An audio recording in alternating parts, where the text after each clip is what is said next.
आस्था की सही परीक्षा तब होती है जब आप जो चाहें वो भगवान आपको ना दें, लेकिन तब भी आपका विश्वास उनमें कम ना हो। नमस्कारम, स्वागतम। आप देख रहे हैं गीता ज्ञान। श्रीमद् भगवद गीता के अलग अलग अध्यायों का सार आप तक पहुंचाने का प्रयास है और इसी कड़ी में हम पहुंच चुके हैं पंचदशो अध्याय यानी कि चैप्टर 15 तक। मैं हूं आरजे कार्तिक और एक छोटा सा प्रयास कर रहा हूं आप तक श्रीमद् भगवद गीता का सरल सार पहुंचाने का। जो मैं आप तक पहुंचा रहा हूं, जो मैं समझ पाया हूं, जो समझ डेवलप हो पाई है, वो हो पाई है क्योंकि मैं रोजाना प्रतिदिन पठन चिंतन मनन करता हूं श्रीमद् भगवद गीता की यथार्थ व्याख्या बहुत ही सरल शब्दों में परमहंस स्वामी श्री अड़गड़ानंद जी महाराज जी ने लिखी है यथार्थ गीता। उसे पढ़ता हूं और समझता हूं भगवान श्री कृष्ण की उस वाणी को जिससे हम सबका उद्धार हो सकता है। आप भी घर बैठे फ्री कॉपी मंगवा सकते हैं। ऑर्डर कीजिएगा www.यथार्थगीता.com से। अब तक के चतुर्दश अध्याय तक के सार की बात करें तो बहुत सारी बातें भगवान श्री कृष्ण ने बताई, लेकिन इस 15वें अध्याय के प्रारंभ में वो इस संसार की तुलना एक पीपल के पेड़ से करते हैं, वृक्ष से करते हैं। वो कहते हैं ऊर्ध्व मूल मदः शाखम श्वत्थम प्राहुर्व्ययम छंदांसी यस्य पर्णानि यस्तम वेद स वेदविद। इसका अगर आप मतलब समझें तो कहते हैं अर्जुन ऊर्ध्व मूलम, ऊपर की तरफ परमात्मा जिसका मूल है, अधः शाखम नीचे प्रकृति जिसकी शाखाएं हैं, ब्रांचेस हैं, ऐसे संसार रूपी पीपल के वृक्ष को अविनाशी कहा जाता है। भगवान दो को अविनाशी बताते हैं, एक तो संसार रूपी वृक्ष अविनाशी है और दूसरा उससे भी परे परम अविनाशी है, वो है परमात्मा। वेद जो है इस अविनाशी संसार के पेड़ के पत्ते कहे गए।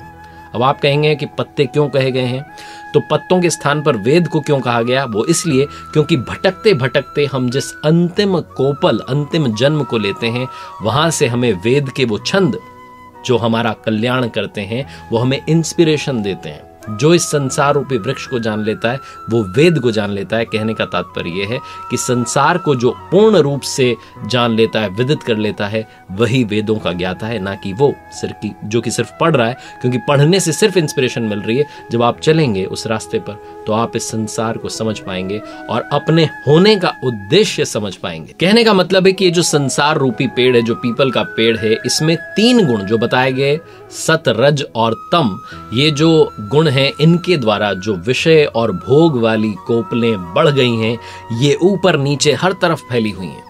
नीचे की ओर कीट पतंग पर्यंत हैं, ऊपर की तरफ देवभाव से लेकर ब्रह्मा पर्यंत हर तरफ जो हैं ये फैली हुई हैं।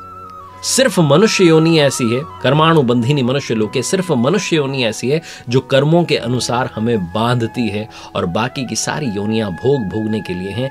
इसलिए मनुष्य रूपी ये जो हमें जीवन मिला है, इस रूप में हम आए हैं, तो क्यों ना अच्छे कर्म करें और वो कर्म करें जो कि भगवान ने श्रीमद् भगवद गीता में बताया है कि आप अगर उस नियत कर्म को करते हैं तो आप उन तक की दूरी तय कर सकते हैं।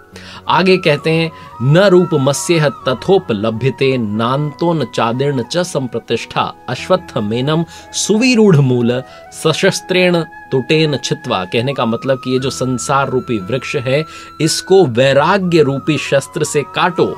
और काट करके करना क्या है तो उसके बारे में आगे बताते हैं। श्री भगवान उवाच ततः पदम तत्परिमार्गितव्यम यस्मिन् गता न निवर्तन्ति भूयः तमेव चाद्यम पुरुषम प्रपद्ये यतः प्रवृत्तिः प्रसृता पुराणी।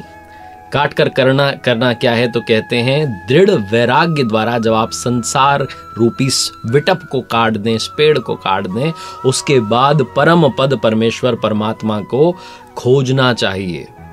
वहां पहुंचना चाहिए जहां जाने के बाद पुरुष नर नारी वापस इस संसार में नहीं आते, यानी कि मोक्ष को प्राप्त करते हैं, यानी कि पूर्ण निवृत्ति को प्राप्त करते हैं। लेकिन खोजना किस प्रकार संभव है तो भगवान ने बताया कि उसके लिए समर्पण, डेडिकेशन, 100% श्रद्धा आवश्यक है। एक बार जब आप श्रद्धा के साथ में कर्म शुरू करते हैं जिसे आराधना ध्यान कहा जाता है, तो फिर आप उन परमात्मा तक की दूरी तय कर लेते हैं। और आप पहचानेंगे कैसे आपको मालूम चलेगा कि आप वहां तक पहुंच चुके हैं, अब वापस नहीं आना है? तो कहते हैं निर्माण मोहा जित संग दोषा अध्यात्म नित्या विनिवृत्त कामाः द्वंद्वर विमुक्ताः सुख दुख संगे रगच्छन्ति मूढ़ाः पदम व्ययम तत्। कहते हैं कि जिन्होंने समर्पण से मोह और मान को नष्ट कर दिया है, आसक्ति रूपी संग दोष जिन्होंने जीत लिया है, जो अध्यात्म नित्या परमात्मा के स्वरूप में निरंतर स्थिति पा चुके हैं, जिनकी कामनाएं खत्म हो चुकी हैं, सुख दुख के द्वंद्वों से विमुक्त हो चुके हैं, वो ज्ञानी जन उस अविनाशी परम पद को प्राप्त कर लेते हैं। अवस्था आ जाती है तो समझ जाइए, पहचान लीजिए कि आप अब वापस पलट कर नहीं आने वाले। यहां तक वैराग्य की आवश्यकता रहती है। कहते हैं कि ये जो पुनर्जन्म में जो बार बार आ रहे हैं, जो इस चक्कर में आ रहे हैं, जो इस पुनर्जन्म के चक्र में फंसे हुए हैं, उसके बारे में थोड़ा स्पष्ट करते हैं। कहते हैं ममे वांशो जीव लोके जीव भूतः सनातनः मनः षष्ठानिंद्रियाणि प्रकृति स्थानि कर्षति। जीव लोके यानी कि इस देह में जो शरीर एक लोक है, इसमें जो जीवात्मा है, जो कि ये पुनर्जन्म चल रहा है, वो जो जीवात्मा है वो मेरा ही सनातन अंश है। और वही जो जीवात्मा है वो इस त्रिगुण में, 3 गुण वाली जो माया है, इसमें जो मन है और जो 5 इंद्रियां हैं उनको आकर्षित करता है। किस तरीके से करता है?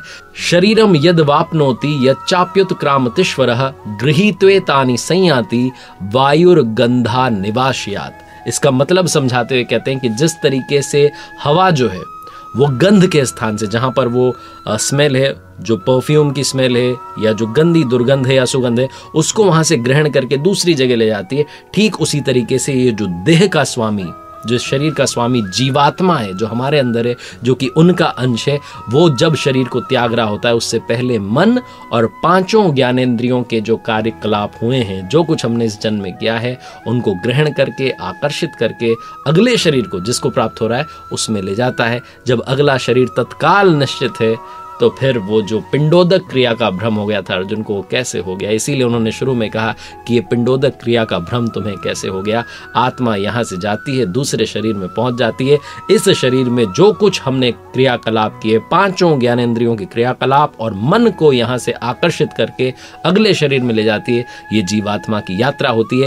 ये यात्रा तब तक चल रही होती है जब तक हम उस पुनर्जन्म की परिधि को पार नहीं करते, हम मोक्ष तक नहीं पहुंचते। मन सहित इंद्रियां कौन सी हैं तो ये भी बताते हैं। श्रोत्रम चक्षु स्पर्शनम च रसनम घ्राणमेव च अधिष्ठाय मनश्चायम विषयानुपसेवते। उस शरीर में स्थित होकर के जो जीवात्मा है, ये कान, आंख, त्वचा, जिह्वा, नासिका और मन का सहारा लेकर के विषयों का सेवन करती है। ऐसा दिखाई नहीं पड़ता लेकिन होता है। कौन देख पाते हैं इसको भी आगे स्पष्ट करते हैं। श्री भगवान उवाच यतन्तो योगिन चैनम पश्यन्त्यात्मन्यवस्थितम यतन्तो अप्यकृतात्मानो नैनम पश्यन्त चेतसः। भगवान कहते हैं कि योगी जन अपने हृदय में चित्त को सब ओर से समेट लेते हैं, आत्मा को यत्न करते हुए प्रत्यक्ष देखते हैं, प्रयास करते हैं देखने का। लेकिन जो अकृतार्थ आत्मा वाले हैं, जिनका जो अंतःकरण है वो मलिन है, वो गंदा है, वो यत्न करते हुए भी जान नहीं पाते हैं। तो जो प्रयत्न करते हैं, शुद्ध अंतःकरण से आराधना करते हैं, वो जान पाते हैं और वो समझ जाते हैं कि ये क्रियाकलाप किस तरीके से चलते हैं, इस जीवात्मा की क्रिया क्या है, ये जीवात्मा किस तरीके से एक शरीर से दूसरे शरीर में जाती है। ये वही जान पाते हैं जो योगी जन हैं। उनके पास में विभूतियां पाई जाती हैं। उनके स्वरूप को और स्पष्ट करते हैं। कहते हैं यदादित्य गतम तेजो जगद भासयते अखिलम यच्चंद्रमसि यच्चानम तत्तेजो विद्धि मामकम। जो तेज सूर्य में है, जो संपूर्ण जगत को प्रकाशित कर रहा है, जो तेज चंद्रमा में है, जो तेज अग्नि में है, उसे तू मेरा ही जान। अब इस कार्य प्रणाली को थोड़ा और स्पष्ट करते हैं। श्री भगवान उवाच अहम वैश्वानरो भूत्वा प्राणिनाम देहमाश्रितः प्राणापान समायुक्तः पचाम्यन्नम चतुर्विधम। भगवान कहते हैं मैं ही प्राणियों के शरीर में अग्नि रूप से स्थित होता हूं और प्राण अपान, जो मैंने बताया कि श्वास और प्रश्वास, जो कि पिछले अध्याय में हमने बड़े डिटेल में डिस्कस किया, प्राण और अपान से युक्त हुआ 4 प्रकार के अन्न को पचाता हूं। अध्याय 4 में भगवान ने स्वयं बताया इंद्रियाग्नि, संयमाग्नि, योगाग्नि, प्राणापानाग्नि, ब्रह्माग्नि, 13-14 अग्नियों के बारे में बात की, जिन सब का रिजल्ट ज्ञान है। और भगवान कहते हैं कि जब जो ध्यान है वो हमेशा श्वास और प्रश्वास से होता है। श्वास प्रश्वास की 4 विधियां हैं जो कि स्वामी जी ने यथार्थ गीता में बताई हैं, बैखरी, मध्यमा, पश्यंती और परा। इन 4 विधियों से जो अन्न तैयार होता है उसको भगवान कहते हैं मैं ही पचाता हूं। ये उनकी कार्य प्रणाली है, ये उनका काम करने का तरीका है। भगवान श्री कृष्ण ने पुरुष कहकर के संबोधित किया है हम मनुष्यों को, नर हो आप या चाहे नारी हो, पुरुष कहकर के संबोधित किया है। तो गीता के श्रीमद् भगवद गीता के 15वें अध्याय के इस अंतिम भाग में भगवान जी कहते हैं द्वाविमो पुरुषो लोके क्षरक्षाक्षर एव च क्षरः सर्वाणि भूतानि कूटस्थो अक्षर उच्यते। इस संसार में अर्जुन क्षर क्षय होने वाले और दूसरे अक्षर अक्षय यानी कि अपरिवर्तनशील जो बदलने वाले नहीं है, ऐसे दो प्रकार के पुरुष हैं। जो क्षर पुरुष हैं उनके शरीर नाशवान हैं, वो आज हैं तो कल नहीं है, खत्म हो जाएंगे। दूसरे कूटस्थ पुरुष हैं जिन्हें अविनाशी कहा जाता है। जब आप ध्यान करते हैं, आराधना करते हैं, मन सहित इंद्रियों का निरोध कर लेते हैं, अपनी इंद्रियों को कूटस्थ कर लेते हैं, वो अक्षर कहलाता है। चाहे आप स्त्री हो, पुरुष हो, नर हो, नारी हो, अगर आपका ये शरीर संस्कारों की वजह से लगातार पुनर्जन्म की परिधि में घूम रहा है तो आप क्षर पुरुष हैं। अगर आपने मन सहित इंद्रियों को कूटस्थ कर लिया तो वो अक्षर पुरुष कहलाता है, क्योंकि वो भी एक अवस्था ही है। इन दोनों से परे भी एक और पुरुष है, उसके बारे में भगवान कहते हैं उत्तमः पुरुषस्त्वन्यः परमात्मेत्युदाहृतः यो लोक प्रेमाविश्य विभर्त्य व्यय ईश्वरः। क्षर और अक्षर से परे अति उत्तम पुरुष तो अन्य ही है, जो तीनों लोकों में प्रवेश करके सबका धारण पोषण भरण पोषण करता है। अविनाशी परमात्मा ईश्वर जो है उन्हें कहा गया है। और भगवान कहते हैं कि मैं भी इस परिवर्तनशील क्षेत्र से हमेशा के लिए अतीत हो चुका हूं और अक्षर अविनाशी कूटस्थ पुरुष से भी उत्तम हूं। इसीलिए लोक वेद मुझे पुरुषोत्तम नाम से जानते हैं। पुरुषों में उत्तम हूं, इसीलिए पुरुषोत्तम नाम से प्रसिद्ध हूं। भगवान श्री कृष्ण पंचदशो अध्याय के अंतिम श्लोक में कहते हैं, श्री भगवान उवाच इति गुह्यात्तमं शास्त्रं मिद मुक्तम मया नघ एतद बुद्ध्वा बुद्धिमान स्यात् कृतकृत्यश्च भारत। हे अर्जुन, ये जो अति गोपनीय शास्त्र है मैंने कहा, तुमसे कहा, किससे कहा? अर्जुन से, यानी कि अनुरागी से कहा। इसको तत्व से कोई जान ले तो वो पूर्ण ज्ञाता हो जाता है, कृतार्थ हो जाता है। भगवान श्री कृष्ण की जो वाणी है ये स्वयं में पूर्ण शास्त्र है। ये अति गोपनीय शास्त्र भगवान और भक्त के बीच का संवाद है, लेकिन जब लिखने में आ गया तो सबके लिए ये उपलब्ध हो गया, सबको पढ़ने का अवसर मिल गया। इसीलिए भगवान ने अष्टादशो अध्याय जो 18वां अध्याय है उसके अंतिम भाग में कहा है कि अगर कोई पढ़ भी ले तब भी उसका उद्धार हो जाता है। यानी कि श्रीमद् भगवद गीता का पठन चिंतन मनन निरंतर करते रहना चाहिए, बार बार समझने का प्रयास करते रहना चाहिए और जो भगवान ने रास्ता बताया है उस पर चलते रहना चाहिए, क्योंकि भगवान श्री कृष्ण की वाणी हम सबको पढ़ने का अवसर मिला है। पढ़िए, रोज पढ़िए, प्रतिदिन पढ़िए, ज़्यादा से ज़्यादा लोगों को प्रेरित कीजिए कि वो भी पढ़ें और इस रास्ते पर चलें। प्रभु की कृपा आप सभी पर बनी रहे। अगर आप घर बैठे अपने लिए फ्री कॉपी मंगवाना चाहते हैं श्रीमद् भगवद गीता की यथार्थ व्याख्या की, जो कि यथार्थ गीता है, जिसे परमहंस स्वामी श्री अड़गड़ानंद जी महाराज जी ने लिखा है, तो आप ऑर्डर कीजिएगा www.yatharthgita.com से। जय गुरुदेव, जय श्री कृष्णा। प्रभु कृपा बनी रहे।